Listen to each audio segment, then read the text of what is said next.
슈젤은 뭐 어떻게 더 밸류업을 할까? 지금 약간 낮지 않은 가격에 낮지 않은 밸류에이션으로 인수를 했다라고 하면 저기서 더 큰다라고 하면 슈젤의 밸류가 더 올라간다라고 하면 뭐 때문에 올라가지? 라는 생각을 해봐야 될 것 같아요. 네.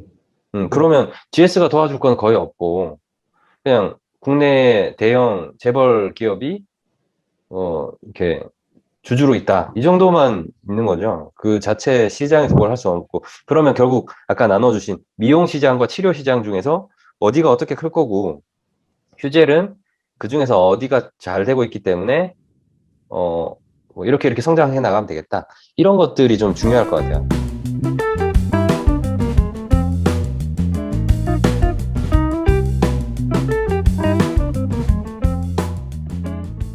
네, 바로 시작하겠습니다. 저는 오늘 이제 GS그룹에서 최근에 이제 휴젤이라고 하는 이제 의료 바이오 회사를 인수를 했는데, 이 케이스에 대해서 왜 인수를 했을지, 그리고 그 인수에 대한 목적과 그리고 향후 성장성이나 혹은 이 미래 포트폴리오로서 육성하는 계획이 어떨지에 대해서 한번 저 스스로 가설을 좀 세워보고 키 퀘스천들을 좀 나열을 해본 다음에 각각의 답을 제가 퀵한 데스크 서칭을 통해서 답을 할 수 있을지, 그리고 그 결론이 잘 날 수 있는지 좀 더 제 프레임워크 자체를 좀 테스트해보고 싶어서 준비를 했습니다. 이에 대한 제 가설적인 결론은 지금 휴젤과 같은 경우에는 톡신과 필러 시장에서 사업을 하고 있는데 이 시장 자체의 매력도나 향후 성장성은 매우 높은 것 같습니다. 또한 이제 휴젤이라고 하는 회사가 회사 자체의 스탠드얼론으로도 성장성은 높아 보이지만 이제 인수를 하려고 하는 GS그룹과의 시너지 자체는 제한적일 것 같습니다. 또한 GS그룹은 이제 그룹 포트폴리오를 다변화하기 위한 전략적인 목적과 또한 이제 FI, 이제 파이낸셜 인베스터랑 이제 공동 투자를 통해서 회사에서 투입해야 될 자금 자체는 최소화했지만 현재 바이오 시장에 대해서 GS그룹이 갖고 있는 전문성이 없다는 점과 그리고 뒤에 설명을 드리겠지만 향후 이제 메이저리티 경영권 인수를 위해서 거의 조 단위에 가까운 자금 조달을 해야 되기 때문에 이러한 리스크로 인해서 단기 효과 자체는 크지 않을 것이라는 결론을 내렸습니다. 최근에 나왔던 기사에 대한 내용이고요. 휴재를 1.7조에 인수를 했는데 딜에 대해서는 총 지분율은 47% 정도 수준이고 그 중에서 GS그룹이 출자한 비용은 그러니까 이 획득한 이 지분율은 총 한 10% 정도밖에 되지 않습니다. 이 회사가 현재 그 시가총액이 한 2.4조 정도인데 물론 뭐 경영권 프리미엄 때문에 조금 더 비용을 지불했을 겁니다만 어쨌든 한 2.4에서 한 2.6조 정도 되는 시가총액 중에서 한 10% 정도밖에 이 GS그룹은 지분율을 보유하고 있지 않고 실질적인 대주주는 이제 함께 투자를 했던 아시아 헬스케어 투자펀드 이제 CBC 그룹이라고 하는 회사입니다. 다만 CBC 그룹이 갖고 있는 지분을 매각해야 될 때 우선 매수권이 달려 있어서 향후에 GS 그룹이 메이저리티 지분을 갖고 싶으면 언제든지 확보가 가능한 딜 구조라고 보시면 되겠습니다. 사업가 같은 경우에는 크게 톡신과 이 휴젤이라는 회사 이해를 하기 위해서 저도 잘 모르는 영역이다 보니까 사업 보고를 좀 훑어봤습니다. 이제 톡신이라는 사업, 그리고 필러라는 사업 두 가지를 가지고 있는데 톡신 같은 경우는 주름 치료제로 쉽게 이해하시면 될 것 같습니다. 근데 이 역시도 미용과 의료용 두 가지로 좀 나눠지고요. 이 필러 같은 경우는 이것도 일반적으로 들어보셨을 단어일 텐데 주름이나 혹은 이 조금 치료가 필요한 그런 피부 대상으로 해서 놓는 주사제의 일부라고 보시면 될 것 같고 이 역시도 미용용과 의료용 두 가지로 좀 나눠져 있습니다. 크게는 두 가지 질문을 기반으로 해서 한번 제 스스로의 가설을 검증해 보려고 했습니다. 마치 제가 뭐 이 인터뷰 케이스에서 이런 거를 맞닥뜨렸다라고 스스로 상상을 해보고 좀 질문을 해봤는데, 프레임워크는 다음과 같습니다. 첫 번째는 이제 이 휴젤에서 진출하려고 하시는 미용과 성형 시장, 시장은 매력적인가? 그리고 시장 내에서 휴젤이 스탠드얼론으로서 경쟁력이 있는가에 대한 이 상세 내용들을 보도록 하겠습니다. 현재 규모와 성장률, 그리고 트렌드와 향후 전망은 어떻게 되는지에 대해서는 이 톡신과 필러 시장, 즉 미용과 성형 시장의 글로벌 시장과 이를 또 한번 지역으로 나눌 수 있을지, 혹은 판매 세그멘트로 나눌 수 있을지, 혹은 최종 소비자 별로 나눌 수 있을지를 한번 저 스스로는 답을 내봤는데 이를 글로벌과 지역으로는 좀 쉽게 찾을 수 있었습니다. 글로벌 자체는 당연히 성장하고 있는 중이고요. 연평균 한 8.4%로 성장 중이고 톡신 시장 같은 경우는, 근데 필러 시장 같은 경우는 상대적으로 규모 자체는 한 4분의 1 정도밖에 되지 않지만 톡신에 비해서 향후 성장률이 약 27% 정도로 아주 고성장이 예상이 됩니다. 이를 지역으로 한번 쪼개본다면 톡신과 필러 각각 이제 미국이나 유럽과 같은 이제 기존 시장 같은 경우는 8.4% 혹은 13.3% 이 정도의 성장이지만 중국을 놓고 보면 중국 시장 같은 경우는 톡신이 한 18% 연평균, 그리고 필러의 중국은 한 14% 매우 고성장하는 것을 볼 수 있습니다. 이 각 지역의 경쟁 현황에 대해서는 다음에 좀 살펴볼 텐데, 판매 세그와 최종 소비자 세그별로 이를 쪼갤 수 있을지까지는 아직 제가 퀵한 그 서치로는 확인하진 못했습니다. 만약 이것까지 확인이 가능하다면 좀 더 여러 각에서 이 시장을 바라볼 수 있는 틀이 될 수 있을 것 같고요. 주요 트렌드로는 톡신과 같은 경우는 치료와 미용 각각 한 55%, 45% 정도 비중인데 향후에는 이제 중국 지역 중심으로 미용 시장이 매우 확대될 것이다라는 좀 예측이 있었고 필러 같은 경우는 미용 목적이 대부분이고 그다음에 미국과 유럽은 글로벌 플레이어로 인해서 기과점되어 있는 상태. 다만 중국 시장을 중심으로 빠르게 성장을 하고 있다는 트렌드를 확인할 수 있었습니다.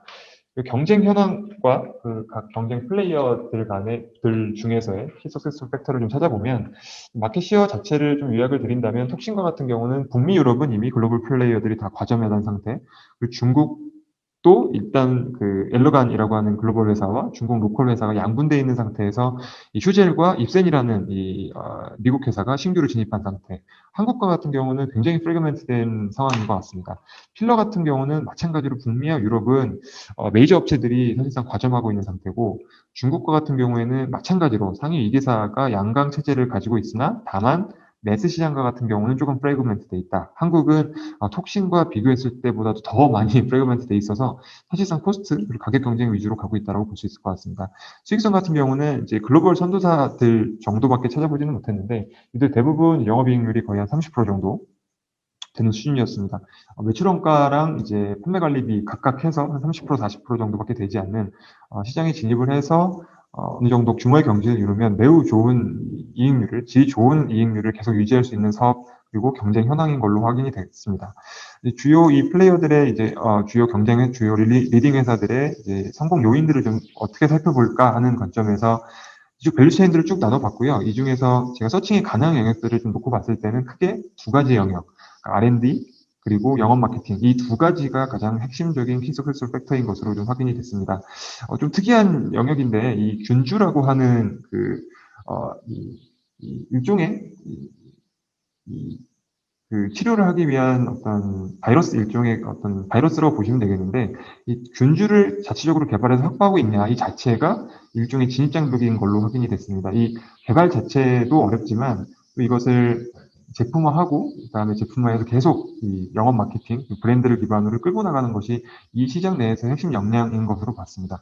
다만 한 가지 좀 점검해야 될 영역은 한국과 같은 경우에는 이 균주가 사실상 막 다른 회사들로 일종의 베껴가기, 훔쳐가기 같은 것들이 있다 보니까 한국과 같은 경우에는 조금 예외인 상황인 것 같습니다.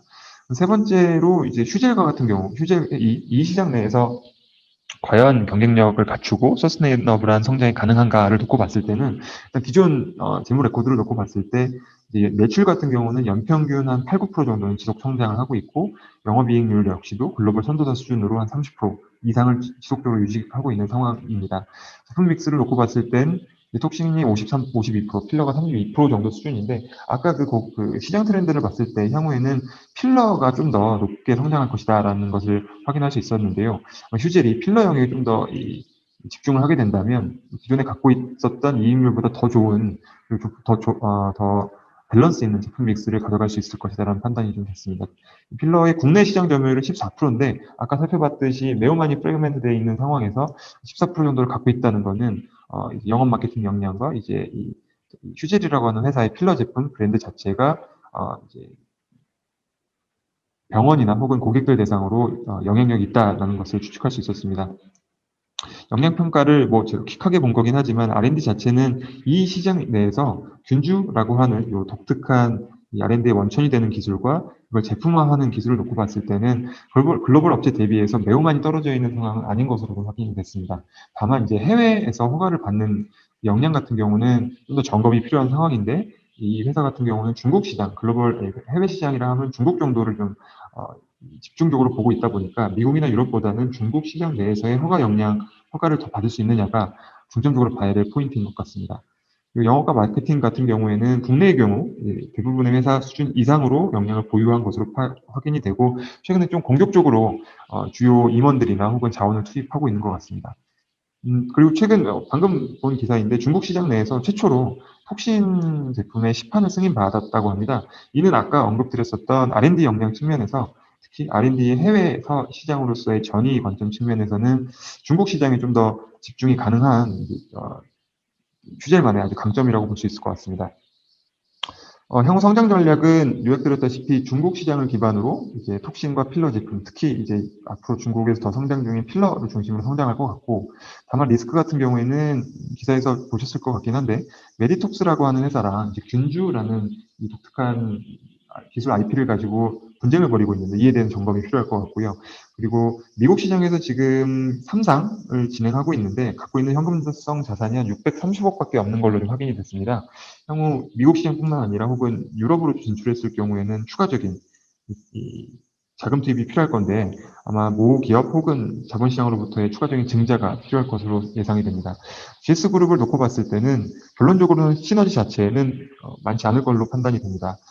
GS그룹이 보유하고 있는 건설, 유통, 그리고 정유 사업 이 자체는 밸류체인을 놓고 봤을 때도 시너지, 각각의 밸류체인 내에서도 시너지 역량이 제한적이고 또한 글로벌 사업 전개 측면에서도 그 영향력이 제한적일 것 같습니다. 또한 굉장히 상이한 사업 영역인 이제 메디컬 바이오 영역이라는 휴젤의 사업을 운영함에 있어서 조직을 운영하는 어떤 노하우라든가 혹은 글로벌 오퍼레이션의 노하우 같은 경우도 역량 전이가 제한적일 것 같고요.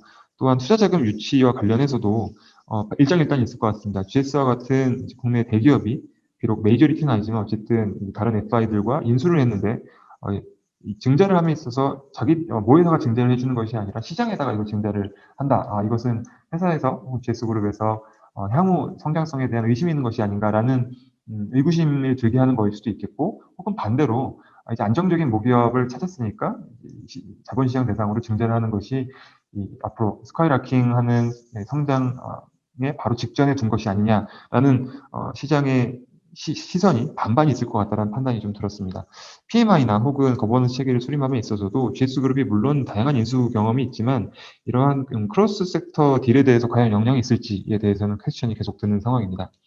이에 대한 역시너지로 기존에 GS가 잘해왔던 영역과는 매우 상이하기 때문에 PMI가 실패할 수 있을 가능성도 배제할 수 없을 것 같고요.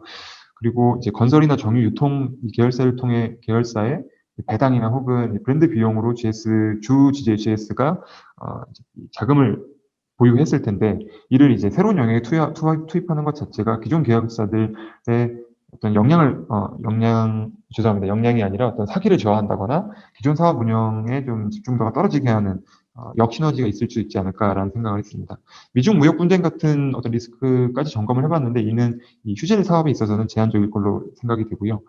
결국에는 세 번째로 가장 중요한 GS그룹의 전략적 목표 달성이 가능할 것인가에 대해서는 쉽지 않을 것이다라는 결론을 내렸습니다. 이는 바이오 사업이라는 아주 새로운 포트폴리오 필러 자체에 시드는 확보는 했지만 향후 이제 메이저리티 지분 확보를 위해서는 뭐 최소한 6천억 이상의 자본이 추가로 필요하고 이제 GS가 갖고 있는 이제 현금성 자산 한 7,400억에 대비했을 때는 매우 큰 회사 하나를 이제 경영권 인수하는데 많은 자본이 소요되는 상황이라고 볼 수 있을 것 같습니다. 또한 휴젤이라는 회사를 앵커로 삼아서 다른 바이오 혹은 메디컬 영역으로 진출이 가능할까에 대해서는 제가 바이오 영역까지 추가적인 스터디는 못 해봤지만, 이 휴젤이라는 회사의 사업 도메인이 최근에 많이 그 대기업들이 많이 진출하고 있는 SK나 삼성 혹은 셀트리온들이 잘하고 있는 그 영역과는 조금 상이하다라는 판단을 내렸습니다. 두 번째로는 이제 GS그룹이 향후 포트폴리오 다변화 그리고 그룹 자체의 체질 개선을 위해서 투자를 많이 할 것이다라는 메시지를 자본시장에 준 것이라는 생각을 했는데 이는 상당히 의미가 있는 것으로 판단이 됐습니다. 수많은 기사에서 나온 것이나 혹은 이 투자에 대한 일반 뭐 개미 투자자들이라고 하죠. 이들의 그 피드백을 봤을 때 이제 GS가 뭔가 바뀌려고 하는구나에 대한 메시지 자체는 준 것 같습니다. 다만 과연 GS가 잘할 수 있을 것인가에 대해서는 앞으로 이 단기적으로 GS 꼭 답을 내야 될 영역일 것이고요. 세 번째로 내부 조직 혁신과 변화 측면에서는 이건 조금 더 향후 좀 모니터링이 필요한 영역일 것 같습니다. 정유건설 유통으로 성장해왔던 이제 그룹의 DNA가 그리고 그러한 DNA 안에서 성장을 해왔던 내부 조직의 관점에서 과연 이 딜을 어떻게 바라볼지 좀 더 점검이 필요한 영역일 테고요. 재무적 목표 관점에서는 제가 어떤 이런 밸류에이션이나 이런 모델링 전문가가 아니기 때문에 현 밸류에이션 자체가 고평가다 저평가다를 논할 수는 없지만 적어도 앞에서 봤었던 시장 성장성이나 휴젤 자체의 경쟁력을 놓고 봤을 때는 FI적으로는 의미가 있는 딜이다. 적어도 다운사이드 리스크가 굉장히 적은 딜이다라는 판단을 했습니다. 다만 이제 아까도 언급드렸던 GS가 갖고 있는 현금성 자산 대비해서 메이저리티 지분을 갖기 위해서는 더 많은 비용이 소요가 될 것이기 때문에 이를 과연 GS 그룹에서 어떻게 핸들링할지는 향후 좀 기추가 주목되는 영역일 것 같습니다. 뭐 결론은 아까 제가 말씀드렸듯이 성장성은 높아 보이고 좋은 회사, 그 좋은 산업에 투자한 것이 맞지만 과연 이것이 GS 그룹의 포트폴리오 다변화나 혹은 이 취젤이라는 회사 자체의 시너지를 통해서 추가적인 성장을 도모할 수 있을지는 조금 의구심이 든다라는 결론을 내렸습니다.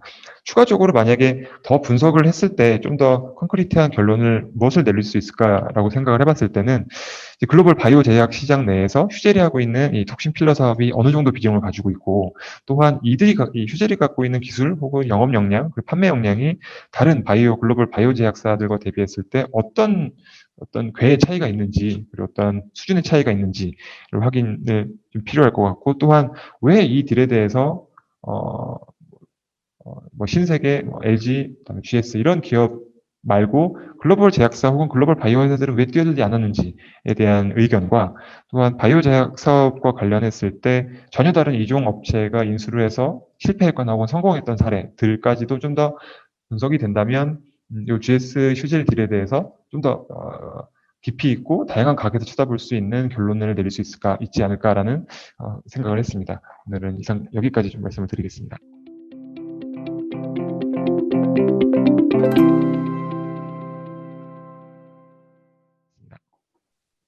네, 수고하셨습니다. 네. 설명해 주신 거 들어보니까 네.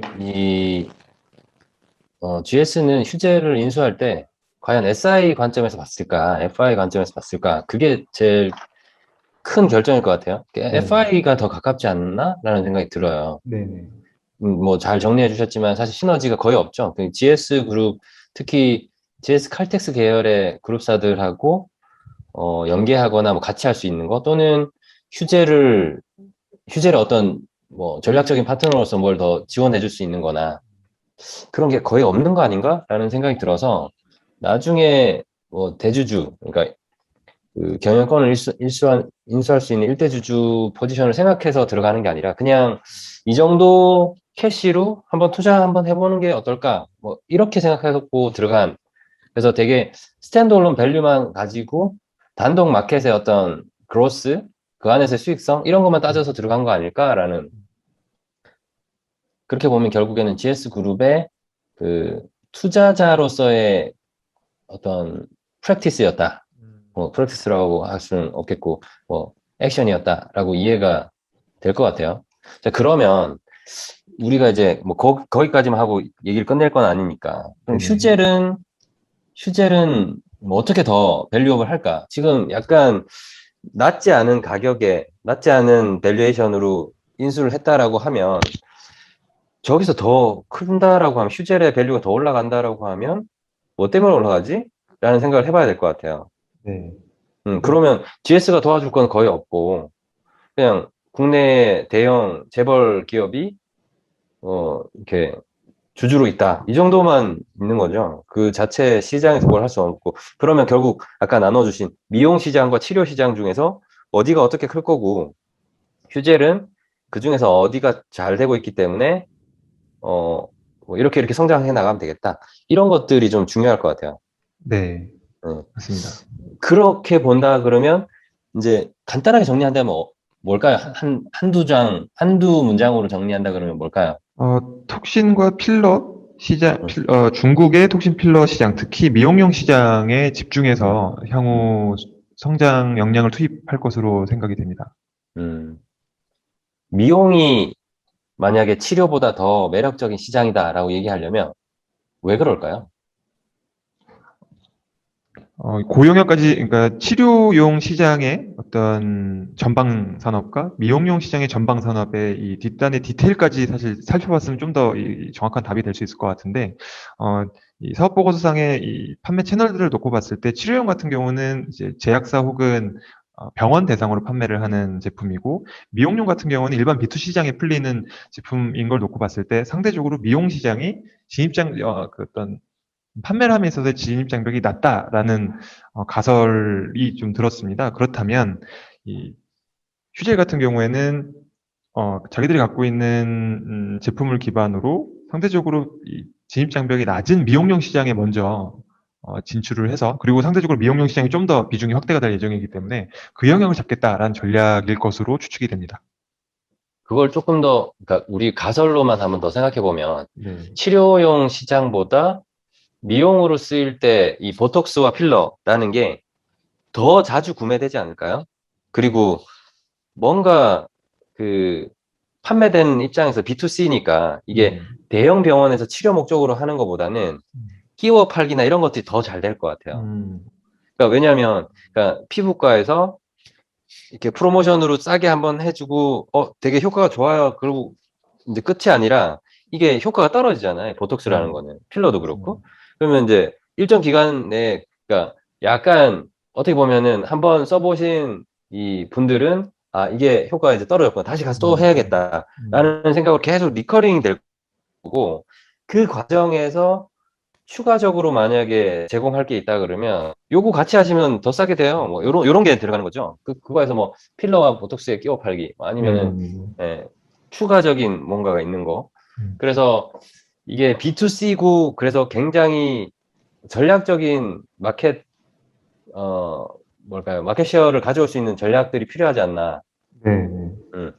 근데 그렇게 보기에도 그러니까 B2C 시장이 커질 거고 미용 시장이 커질 거고 그 안에서 휴젤이라는 회사가 더 레드오션일 텐데 이 미용 네. 시장이라는 데가 훨씬 더 진입 장벽도 낮고 가격도 후려치는 데도 많을 거고 또는 개별 그 피부과들을 얼마나 그 잘 채널을 뚫어 놓느냐도 더 중요할 거고 그죠? 맞습니다.